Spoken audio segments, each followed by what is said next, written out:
Hi, this is Niklas from Radyant, and in this video I will quickly show you the Google Analytics for E-commerce Pro dashboard.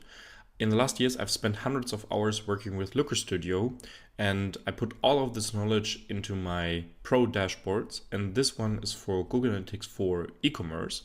So you can see that we have several tabs here. This is the Overview tab, and the Overview tab is basically built to give you a quick overview about your total users, the new users, how many sessions did you have in the given time frame, the average session duration, bounce rate, purchases, total revenue, etc.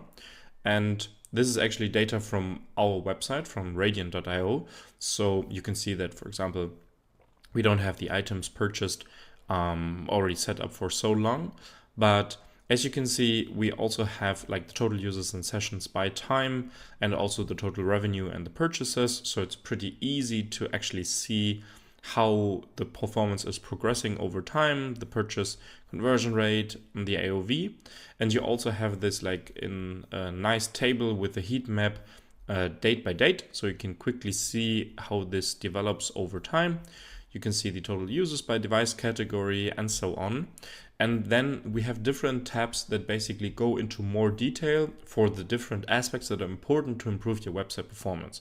So one obviously is traffic sources. So in the traffic sources tab, we show you like an overview of the most important channels, like direct users, referral users, organic users.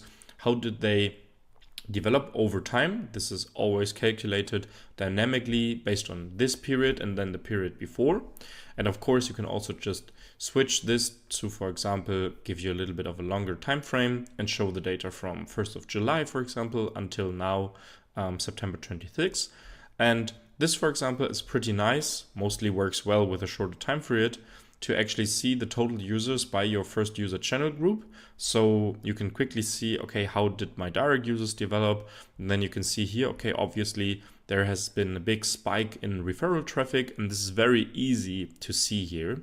And also in this pie chart, you can quickly see how many users, like in terms of percentage, come from each channel. And you can also just easily switch the dimension here to, for example, go to first user source medium or first user campaign. So we don't have so much campaigns going on. So you can only see here like 2% is coming from a certain Google Ads campaign we're doing.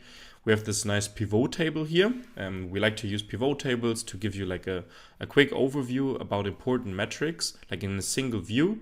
So we can see here, like what's the first user default channel group, and then also the first user source medium, to really easily check how is the performance also in comparison by the different referrers, for example, where actually do we get users from, do we get sessions from, in terms of organic search, what's working, what's maybe still a little bit low on volume, and not only where did the users come from, but also how's the session duration. You can compare it easily between the different channels. Of course, this is for a little bit more detailed analysis, but this view is basically not possible to see in this way in the GA4 interface itself. So it's really, really nice that with Looker Studio, you have the option to actually get such an inside view into your data. And then, of course, we have the same for campaigns, and then also we have it by time. So you might be wondering, like, what did happen on September 23rd? So you can see, okay, here is a big spike in traffic from referral. Where is it actually coming from? Okay, it has been this referrer, and obviously there's a lot of traffic coming through these days. And then also in terms of revenue, you can easily see it here. Then we have content and landing pages. Here you can see like a detailed view of the KPIs per page location. So this is basically how many views did these pages get, how many users actually visited these pages, and in how many sessions did this page occur. And then also we have a detailed view of the KPIs per landing page. So how many people started on this landing page, what's the session duration, what's the bounce rate, and where did the purchases actually come from, what's the conversion rate, and what's the average order value. And you can also easily filter that. For example, you might want to filter this by a certain cluster. So the tools cluster, for example, for us, then you can easily see, okay, the majority of purchases is coming from this landing page or from that. But we have, for example, a lot of views on these pages. So what can we do to optimize them, for example? Then we have the item and products overview. And since we have not set up this data for ourselves yet, it's still a little bit naked. But you can basically see your items viewed, the items added to cart, the add to cart rate, the view to purchase rate, and all of that by time, and like with a really nice detailed overview. So we have just set this up a few days ago, so it's still preliminary data. But you can see like the item name, the category, and also the brand, and also easily filter by that. So you can, for example, if you have multiple brands, just go to the top drop down here and filter by it or by the categories, or you just enter like a certain item name and see the data by that. And also we have device. So here we have like a detailed overview of the device data. As you can see, it's somehow similar to how we built the traffic sources page, because I think that this like gives you a really nice overview, but also enables you to get deeper insights into the data. So here, for example, where do we get most traffic from in terms of device category? Also here we have this pie chart, and we can just adjust the dimension here if we like, for example, to device brand. Then you can see, okay, the majority is coming from Google and Apple, and then Samsung, etc. And then also in terms of device category, we have this nice heat table chart here with total users, sessions, and all the relevant KPIs. And then also by screen resolution, because I think screen resolution sometimes give you a nice insight into responsive design optimizations. So if you spot, for example, a screen resolution where you have a lot of users, but it's like performing significantly worse than other resolutions, it might be worthwhile to check how the page actually looks on this resolution and if there's something you can optimize. And then here basically the same pivot with the total users by device category, by date, and then also obviously the revenue. For geo, it's basically the same. I won't go into too much detail here now of that. We have this nice heat map, obviously, where you can see, okay, we have a clear hotspot here in Germany, and then, for example, India, but basically split around the world. The total users by country in total, so quite diverse here for us, for example.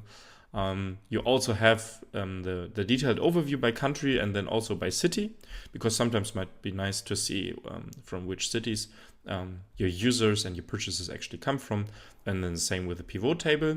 And then last up is the long-term trends. In the long-term trends, we can, as the name says, basically quickly spot how did our users, sessions, purchases, etc. progress over time. We have a time frame here automatically set to the last 12 months, and comparison always year over year. So we can see, for example, okay, in May, obviously, April, May, June, we have significantly more users, then it went a little bit down, and now we are picking up again strongly.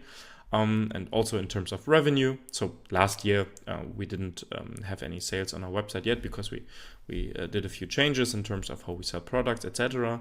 But then also like long-term view of the total users by channel group, and then also for the last 12 months, so that you get a good overview. And then also a pivot table as you already know it, but this time not by the date in terms of the day, but in terms of the year month. So you can quickly see, for example, where did, for example, LinkedIn bring a lot of users, was like in April and June, and then also in terms of revenue, you can just quickly spot that where's a lot of revenue coming from. And this is basically it. This is the Google Analytics 4 E-commerce Pro dashboard. I hope you like it. I think it helps a lot if you are frustrated by working with GA4, because I mean the interface is like so complicated and it's really hard to actually get the data you're looking for. And this dashboard is something that we have built inside of our agency and work with our clients. And now we want to make it available for everybody. And if you like it, get yourself a copy. And I hope you got a good understanding of the dashboard with this video. If you have any questions, please don't hesitate to ask them, put them in the comments, or use the chat or write an email or on LinkedIn. We are always open to answer them. So all the best to you.